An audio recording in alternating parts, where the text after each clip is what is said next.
Yo, dudes, what the heck's up? Welcome to another My Singing Monsters showcase. Today, this showcase is Critter Island edition, which is an island I made, which has it has most of the critters from the other islands throughout the game. It has the one from Plant Island, Cold Island, Air, Earth, Water, Fire Haven, and I think that's it. I made up a lot of my own critters, like this one right here. This guy right here. It's called a Fwuttle, and it's from this big monster here. The big bird is actually the Mindlin, and so I'll just read its info here because I'm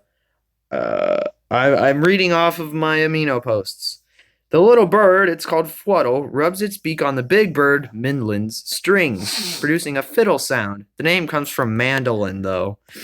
Blah, blah, blah. The song is it slowly plays a fiddle. The bio is, see that little bird? That's a Fwuttle, the first inhabitant species of Critter Island. They just flew around for the longest time, chiseling wood sculptures, performing dances, just doing whatever.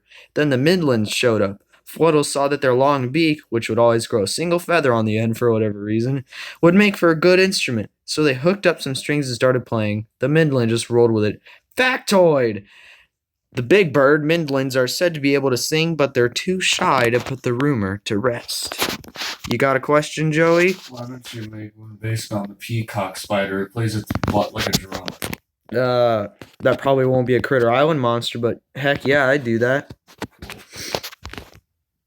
Yeah, Joey's in this showcase. Probably not for very long.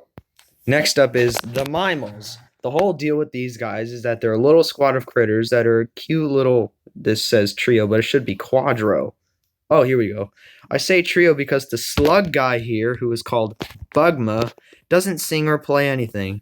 The name Mammals, oh crud, the name Mammals comes from animals since they're all little animals from around the monster world, and they live on Critter Island.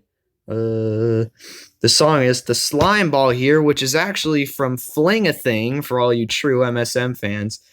It sings. The bug up here, it's called a Rax, plugs the string on Bugma's horns and it makes a pizzicato sound. And Fwuttle here plays the strings with its beak, which is a violin. The bio is, there they are, the Mammals, a prime example of true symbiosis within monsterdom. These are critters. Did I say symbiosis? Yeah, you did. It's symbiosis? I don't know. Okay. A prime example of true symbiosis within monsterdom. These are critters from all over the world. That little slime ball, they're called goobas, but this one answers to gob, has come all the way from Thingia, which is, where the things that come from. That exotic bird species was the first inhabitant on Critter Island, so they're everywhere. The arthropod, a bugma, is always willing to help other monsters learn to play. The fly guy, a rax species, they pluck about any string they can find. And then factoid, the blah blah blah blah blah. Yeah, so I included this little guy mainly for nostalgia purposes for myself because it's actually a rehash of an old monster. That monster being Mindlin. It's like one of my oldest, most favorite monsters. And as I already said, this dude's from Fling a Thing. So you can play a couple levels of that and try to find it if you want. I don't really care. Next up is Burr Tree. We've got another goo guy from Fling a Thing here, which I have named Goobas, but that's not actually what they're called. It's just like a little headcanon. The name Burr Tree comes from bird and tree. Also birch, since that's a type of tree. It's just a bunch of birds in a tree. Song is, the Plant Island birds, which I have called katus, shake the branches, making a layered maraca sound. Imagine 5 maraca players playing at once. And the Shugabush Island bird here, which I called Calio, pecks the tree, which makes a cymbal sound. The bio is, long ago, there was an island known as Shugabush Island. One day, everything went dormant there. The Sugar Band lost their game, and the monsters stopped showing up to hear them play. So the critters migrated to... Don't shoot me with your Nerf gun. Okay. So the critters migrated to the lush, vibrant Critter Island to play new songs and meet new monsters. There's no emotional beef. The critters just got bored and needed to shake things up. So this bio is basically making fun of how nothing is added to Shugabush Island, like no rares or epics or anything. All the other islands get cool stuff, but not Shugabush Island. You can't even teleport the epics there, which I just said, which really sucks because Shugabush Island is one of my favorite islands. I feel like it's the most unique because it's a stinking rock song, although it's a cover. Factoid: the distinctive face-like holes in Burr trees are thought to be carvings made by Boodoos. Don't shoot me, Joey. I'm gonna shoot you, I promise. Do you have another Nerf gun with you? Does that answer your question? Yes, it does. Next up is Rax. Another blah blah blah. This little buggy dude. It's one of my favorite critter designs, but in my opinion, it doesn't beat the Fwuttle. The song is "They're the Bassists." The bio is "Behold, an extremely rare sight.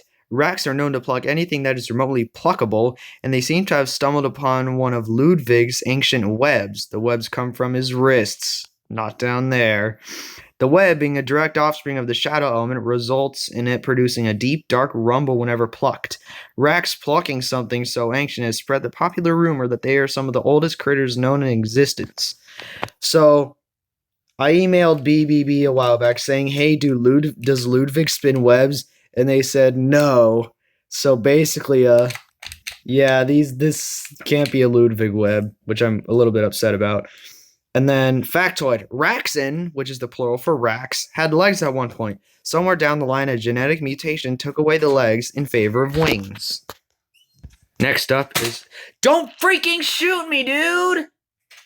Next up is Scarab, the air island critter. There's a lot of bug monsters, but there's only one more bug monster coming up, which is the celestial island critter. Their song is, they move these shell thingies up and down, making a bongo sound when they come back down. The bio is, most monsters make the mistake that a fully grown Scarab is a completely different monster from the critters on Air Island. This is because grown Scarabons look so different from when they're young, sporting antennae, mandibles, and even a mortified head. These monsters lay their eggs on Air Island, waiting for them to hatch, grow, and make their way to Critter Island. Few actually do, though, so that's why there's so many still on Air Island. So, basically, see this little dude right here? That's the Air Island critter. And this big dude is a bigger Air Island critter. Air Island critter. It's just got more features. As I said, mandibles, a mouth, wings, you know, an actual head. And then my factoid here says, just to be more clear, the Air Island critters are baby Scarabons. Some migrate to Critter Island when they're old enough. So, a lot of repetition, but I hope you guys are getting it. And here we have Anazop, who is the Ethereal Island critter.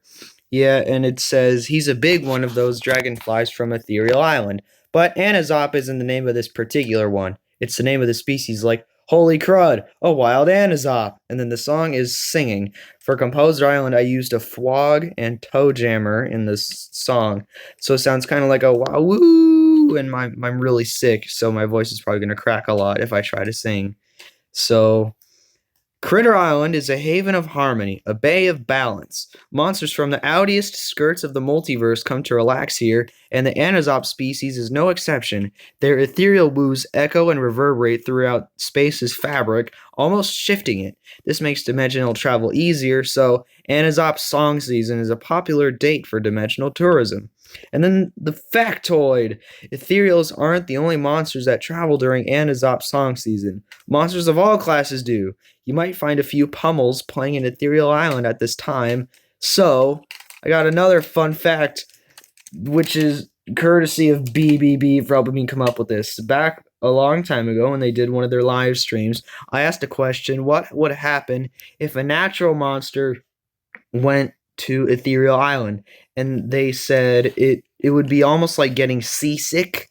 Like, you know, you go on a boat and you get seasick and you barf. So for natural monsters, like, they get ethereal sick because they're adapted to the natural environment, not the ethereal one. But they still go there because it's stinking Anazop song season. It's the tourism date, man. It's when you gotta do it. Next up is Orictar, which is the one nobody liked. This is the Celestial Island critter. Well, the post says he's sorta a Celestial Island critter. A friend of mine showed me the harp guitar, a true demon of an instrument, and I immediately thought, rhinoceros beetle monster. The name Oryctar comes from Oryctes, which is from the scientific name of rhinoceros beetles, which is Oryctes rhinoceridae, and it also comes from guitar. I could make an OC named Oryctes if I wanted to. And then the song is the two Oryctars pluck their horn strings, producing harp guitar sounds. The big one is the lower pitch strings, and the baby one on its back is the higher pitched strings. So the bio is, whoa, look at that horn! Oryctars are born with their horns, often using them for notably fragile object balancing and play fighting. Oryctars never grow up. They have the attitude of a giddy, blissfully ignorant child from birth to adulthood, always wanting to make things a little more fun. They can hype up just about anything, but book clubs have yet to be conquered. The factoid, which basically means fun fact, by the way, is Oryctars start out yellow when they're born, then change to red with black spots as they get older, like a ladybug, which is why the baby one here is yellow, and the baby one, it's red with black spots. And they can fly, too, because the celestial island critters can fly. Next up here is Pyrock, and if you want to call him Fire Syncopite, the people on Amino, they already beat you to it, dude. So, in my opinion, this is one of the best looking ones. The fire dudes here that are orbiting around the rock are supposed to be Earth Island critters. So I suppose this rocky guy is the one that's actually called Pyrock. I don't think I named the fire dudes, though. Legend has it that when this legendary conglomerate is awoken, it will burn so hot that it would melt through the planet's crust as if it was never even there.